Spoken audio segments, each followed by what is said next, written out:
अभी चूंकि हम लोग पिछड़ों की बात कर रहे थे तो मुसलमानों में भी एक पिछड़े वर्ग की बड़ी नुमाइंदगी है। भारतीय जनता पार्टी सबको साथ लेकर चलने का प्रयास कर रही है, लेकिन धरातल पर मुसलमान भारतीय जनता पार्टी के पास आएंगे ऐसा मुझे संदेह है, क्योंकि भारतीय जनता पार्टी मुसलमान विरोधी पार्टी है। कुछ नेताओं की तरफ से ऐसे बयान भी आते हैं कि वो जो परसेप्शन है उसको ताकत मिल जाती है। शब्दों का जो मार है, जब तक ये नहीं रोका जाएगा तब तक कोई भारतीय जनता पार्टी से मुसलमान जुड़ने से रहा। हमारे साथ उत्तर प्रदेश के वरिष्ठ पत्रकार परवेज अहमद जी हैं। एक सवाल मुसलमानों का जो इस समय चल रहा है, भारतीय जनता पार्टी आज से तमाम जो उनका जन जागरण अभियान है उसकी वो शुरुआत कर रही है। आज लखनऊ में पहली कार्यशाला भी हुई है। इसमें सिर्फ भाजपा का अल्पसंख्यक मोर्चा एक्टिव नहीं है, इसमें आज केशव प्रसाद मौर्य हो, ब्रजेश पाठक हो, यहाँ तक कि तमाम जितने भी जातियों के नेता हैं उनको भी शामिल किया गया, उनको भी बुलाया गया और एक रोड मैप तैयार किया गया कि कैसे मुसलमानों को इस कानून के बारे में समझाना है और कैसे इसका जो विरोध है वो खत्म करवाना है। क्या मुसलमानों में क्या चल रहा है परवेज जी? अब देखिए अरसलान जी, अब अभी चूंकि हम लोग पिछड़ों की बात कर रहे थे तो मुसलमानों में भी एक पिछड़े वर्ग की बड़ी नुमाइंदगी है, लेकिन भारतीय जनता पार्टी ने मुसलमानों के अगेंस्ट शब्दों से ऐसी खाई खोद रखी है, शब्दों की खाई खोद रखी है कि मुसलमान जो है वो बहुत जल्दी संवेदनशील होकर कोई भारतीय जनता पार्टी के साथ जुड़ने नहीं जा रहा है, क्योंकि उसके सोचने और समझने का तरीका जो है, उसका राजनीतिक मनोविज्ञान थोड़ा डिफरेंट है। तो मुझे लगता नहीं है कि भारतीय जनता पार्टी इस अभियान के जरिए अपना परसेप्शन देश और दुनिया में जरूर बना सकती है कि भारत में जो है भारतीय जनता पार्टी सबको साथ लेकर चलने का प्रयास कर रही है, लेकिन धरातल पर मुसलमान भारतीय जनता पार्टी के पास आएंगे ऐसा मुझे संदेह है, क्योंकि जो भी, चाहे वो सेकुलर दल हो, चाहे मुस्लिम उलेमा हो, चाहे और भी लोग हों, जो उन्होंने जो परसेप्शन कॉमन मुसलमानों के जहन में बना दिया है वो ये बन गया है कि भारतीय जनता पार्टी मुसलमान विरोधी पार्टी है। और इत्तिफाक की बात भी है कि कुछ नेताओं की तरफ से ऐसे बयान भी आते हैं कि वो जो परसेप्शन है उसको ताकत मिल जाती है। तो आने वाले दिनों में मुसलमान कोई भारतीय जनता पार्टी से जुड़ने जा रहा है, मुझे इसमें संदेह। ये मुसलमानों का सवाल मैंने इसलिए पूछा क्योंकि हम लोग भले ही आज पिछड़ों की बात कह रहे हैं, क्योंकि मुसलमानों में पिछले 2 साल से, जब से नरेंद्र मोदी देश के प्रधानमंत्री ने पसमानदा एक शब्द निकाला और उसके बाद पूरा मुस्लिम राष्ट्रीय मंच और तमाम जो 2022 के बाद से सिनेरियो बना उसमें पसमानदा सम्मेलन और ये वो तमाम कार्यक्रम किए गए।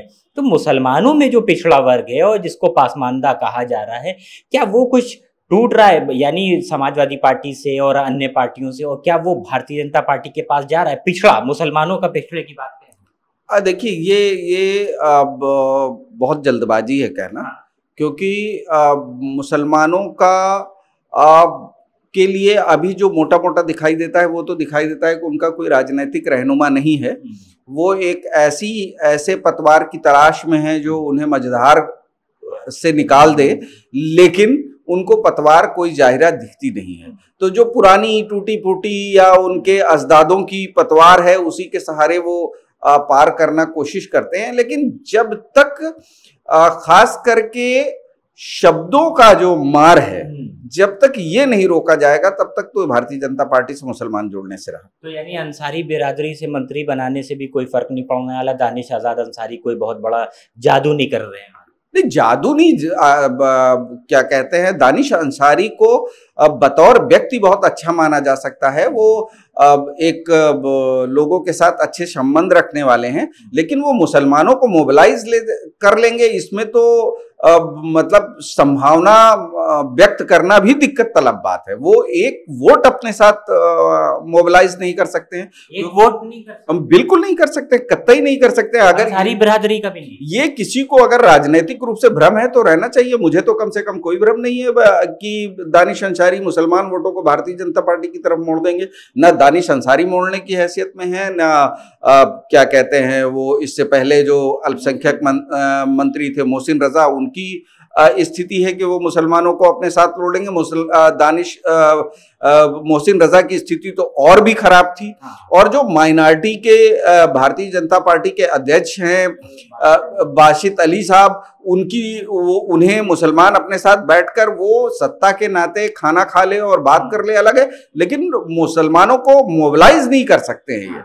इन नेताओं में से किसी में भी लॉजिकल तरीके से मुसलमानों को अपने साथ जोड़ने की शक्ति नहीं है, नंबर एक।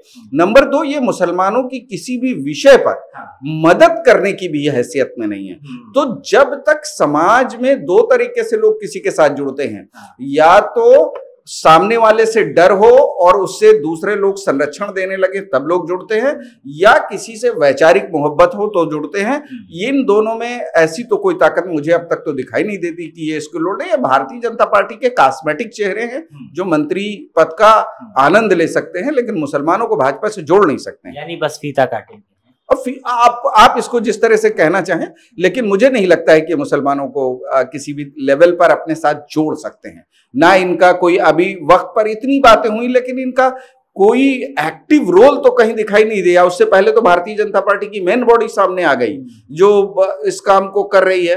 तो लेकिन जो इनको करना चाहिए था, जैसे ही वक्त की बात शुरू हुई थी, वो तो काम इन्होंने किया नहीं, ना इनकी अल्पसंख्यक मोर्चे ने किया।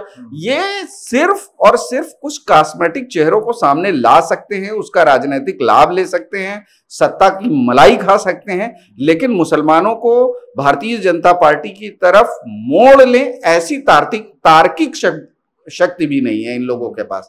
बाकी राजनीतिक शक्ति तो छोड़िए, संगठनात्मक शक्ति भी छोड़िए, लेकिन ये मुसलमानों को आपस में जोड़ लेंगे, मुझे इसमें भी संदेह है। तो ये आप परवेज अहमद जी को सुन रहे थे। यंग भारत के संपादक ने इस बात को स्पष्ट कर दिया है कि भारतीय जनता पार्टी के पास उत्तर प्रदेश में कोई भी ऐसा मुस्लिम चेहरा नहीं है जो अभी या आने वाले समय में तमाम जो उत्तर प्रदेश के मुसलमान हैं उनको पार्टी से जोड़ सके, और जो तमाम आंदोलन और विरोध प्रदर्शन वक्फ संशोधन कानून को लेकर चल रहे हैं उसमें एक बड़ी भूमिका निभा सके। लखनऊ से यंग भारत के लिए कैमरा पर्सन जीशान खान के साथ अरसलान समदी।